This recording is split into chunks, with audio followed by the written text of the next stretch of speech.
যদি আমাদের মুসলমানদের, মুসলিম শাসকদের চিন্তা ভাবনার পরিবর্তন ঘটে এবং আমরা যদি এই বিলাসিতা ছেড়ে দিয়ে জ্ঞান চর্চা করি।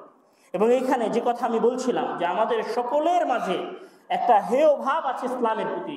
আমরা সবাই মনে করি যে ইসলাম হয়তো শুধু কোরআন হাদিসের কথা বলে, ইসলাম হয়তো শুধু মুহাদ্দিস হওয়ার কথা বলে, ইসলাম হয়তো শুধু ফাকিহ হওয়ার কথা বলে।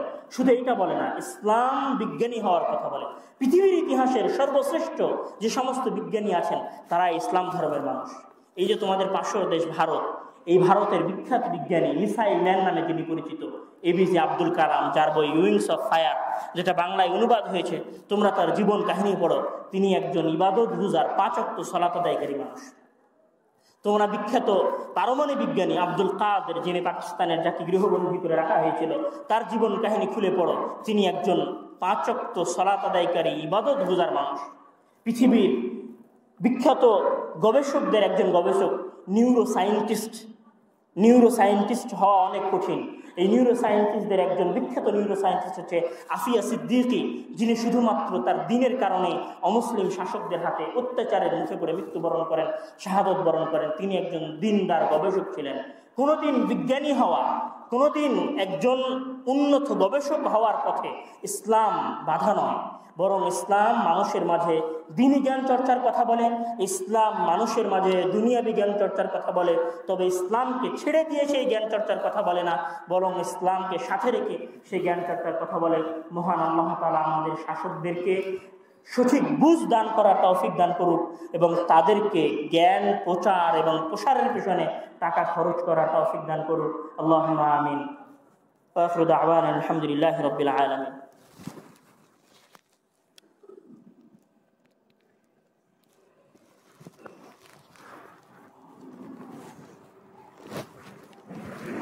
إن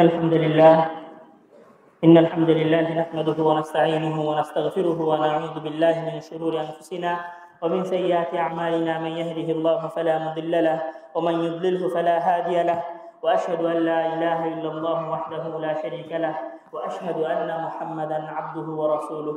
أما بعد, বক্তব্যের দ্বিতীয় অংশে এসে একটা কথা না বললেই নয়। যদি আমরা বলি যে আসলে আমাদের বাংলাদেশের যেহেতু আমরা মুসলমান শাসকদের এবং তাদের জ্ঞান চর্চার পেছনে তাদের ইতিহাসের কথা বললাম, আমরা যদি আমাদের দেশের সামান্য কিছু যে আসলে আমরা কেন শিক্ষায় তাদের মতো পর্যায়ে পৌঁছাতে পারছি না, তার যদি আমি কোনো দ্বীনি কারণ নয়, আমি যদি লজিক্যাল 2-1টা কারণের কথা বলি, তাহলে এখানে দেখা যাবে যে আমাদের সরকার শিক্ষার পেছনে যে ব্যয়টা করে সেই ব্যয়টা অতি নগণ্য। এখানে ডেইলি স্টারের রিপোর্টে একটা রিপোর্ট উঠে এসেছিল যে বাংলাদেশের সরকার শিক্ষা খাতের পেছনে যে অর্থটা ব্যয় করে সেটা হচ্ছে বাংলাদেশের মূল জিডিপি, মানে বাংলাদেশ যে অর্থ আয় করে সেই আয়ের মাত্র 1/2।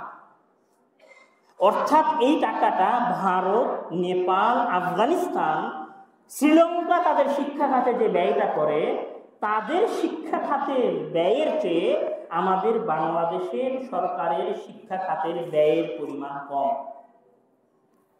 তো একটা দেশ যদি তার শিক্ষা খাতে ব্যয় কম করে তাহলে একটা শিক্ষিত সমাজ কিভাবে গড়ে উঠবে?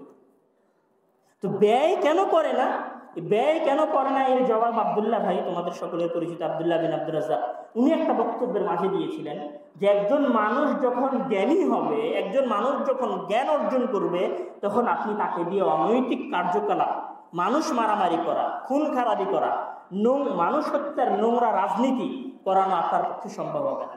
এই জন্য এটা বাংলাদেশের আদি থেকে, এটা নির্দিষ্ট কোনো শাসককে কেন্দ্র করে না, বাংলাদেশের আদি থেকে নিয়ে এখন পর্যন্ত যারাই শাসন ক্ষমতা এসেছেন তারাই চেয়েছেন এদেশের সাধারণ মানুষ যেন জ্ঞান বিমুখ থাকে, এদেশের সাধারণ মানুষ যেন জ্ঞান চর্চা না করে, এদেশের সাধারণ মানুষ যেন জ্ঞান বিজ্ঞানের প্রতি ঝুঁকে না যায়, এদেশের সকল জনগণের মাঝে যেন এরকম না হয় যে আমাদের দেশের 99% মানুষ শিক্ষিত। এটার পিছনে মূল কারণ তাদের শাসন করা, তারা অর্থ ব্যয় কম করে এই কারণ। এখানে যদি আমি আরো একটা কথা বলি, তোমাদের মধ্যে যারা আলেমিয়াতে উঠেছে বা যারা মাদ্রাসা বোর্ড থেকে আলিম পাস করেছে, তাদের সবার ভেতরে জুনুন আছে। কিসের জুনুন? ঢাকা ইউনিভার্সিটিতে ভর্তি হওয়া। ঢাকা ইউনিভার্সিটিতে ভর্তি হতে তারা মানে মুই কি হনুরে, মানে যে ঢাকা ইউনিভার্সিটিতে ভর্তি হতে পারে ওর ভেতরে এরকম একটা ভাব চলে আসে, মুই কি হনুরে, মানে ওর পা আর মাটিতে পড়ে। আমি যদি শুধু বলি যে ডেইলি স্টার একটা রিপোর্ট প্রকাশিত হয়েছিল টাইমস হায়ার এডুকেশনে, যে পৃথিবীর টাইমস হায়ার এডুকেশন তার একটা রিপোর্ট প্রকাশ করেছিল যে পৃথিবীর সর্বশ্রেষ্ঠ ইউনিভার্সিটিগুলোর মধ্যে কারা আছে। তো পৃথিবীর সর্বশ্রেষ্ঠ 1000 ইউনিভার্সিটির মধ্যে বাংলাদেশের বুয়েটেরও নাম নেই। বোঝে এই কথাটা? যেই বুয়েট, বাপরে বাপ, বুয়েটে পড়ে চোখ কপালে উঠে যায়। ঢাকা ইউনিভার্সিটিতে পড়ে ইকোনমিক্সে, লয়ে চোখ কপালে ওঠা অবস্থা। অথচ ঢাকা ইউনিভার্সিটির নাম পৃথিবীর 1000টা ইউনিভার্সিটির মধ্যে নাই। মানে 101, 201, 301, 401, 501, 601, 701, 801, 901 এর মধ্যে বাংলাদেশের কোনো ইউনিভার্সিটির নাম নাই। 1000 ইউনিভার্সিটির পরে নাম আছে। তাহলে চিন্তা করো আমাদের শিক্ষা ব্যবস্থার কি অবস্থা। এই ঢাকা ইউনিভার্সিটিতে যখন একজন ছাত্র যায় তখন তাকে প্রথমে গণরুমের মধ্যে রাখা হয়। তোমরা যারা ঢাকায় গেছো তারা দেখে এসেছো। ওই গণরুমের পরিবেশ দেখে আসি। একটা ছাত্র যদি ওই গণরুমে 1 বছর থাকে, সে পড়বে কি? তার মাঝে পড়ার চিন্তা তার মাথা থেকে বের হয়ে যাবে। সে মানুষ থাকবে না, অমানুষ হয়ে যাবে। তার কোনো শিষ্টাচার, চরিত্র, মূল্যবোধ, নৈতিক মূল্যবোধ কিচ্ছু থাকবে না, সব নষ্ট হয়ে যাবে ওই 1 বছর গণরুমে থাকা। আসলে এটা যৌক্তিক এবং লজিক্যাল কথা। এই যে বুয়েট নিয়ে আমরা প্রশংসা করি, এই বুয়েট থেকে একটা খাওয়ারাজিমি বের হয়, এই বুয়েট থেকে একটা ইবনে সিনা বের হয়, এই বুয়েট থেকে একটা ইবনুল হাইথাম বের হয়, এই বুয়েট থেকে একটা আব্বাস ইবনে ফিরনাস বের হয়নি গত 50 বছরে, গত 60 বছর। তাহলে আমরা কি করব? এই যে বুয়েট নিয়ে আমাদের এত অহংকার, আমাদের এত দাম্ভিকতা, আমাদের এত বুক ফোলানো আওয়াজ এবং মুখ ফোটানো চিৎকার, এগুলো মূল্যহীন, এগুলো সাময়িক প্রলাপ মাত্র। এবং এদের মধ্যে থেকে যে 2-4টা মেধাবী বের হয়, সেগুলো আমাদের দেশে থাকে না, সেগুলো সব দেশের বাইরে চলে যায়। আমরা যদি প্রকৃতার্থে আমাদের দেশকে উন্নত করতে চাই, তাহলে আমাদের ব্যক্তি থেকে নিয়ে শুরু করে সমাজ থেকে নিয়ে শুরু করে শহর থেকে নিয়ে শুরু করে রাষ্ট্র পর্যন্ত পুরো সমাজের মধ্যে, পুরো দেশের মধ্যে জ্ঞান কেন্দ্রিক বিপ্লব নিয়ে আসতে হবে। তাহলে আমাদের সমাজ পূর্ণরূপে পরিবর্তন করা সম্ভব। তাহলে এই বাংলাদেশ আরেকটা বাগদাদ হতে পারে, তাহলে এই বাংলাদেশ আরেকটা কর্ডোভা হতে পারবে, তাহলে এই বাংলাদেশ আরেকটা গ্রানাদা হতে পারবে, যদি আমরা আমাদের মাঝে জ্ঞান এবং জ্ঞানের চর্চা নিঃস্বার্থভাবে নতুন করে দেশকে প্রকৃতার্থে উন্নতি করার স্বপ্ন নিয়ে যদি আমরা এই দেশের শিক্ষা ব্যবস্থার পেছনে ব্যয় করি।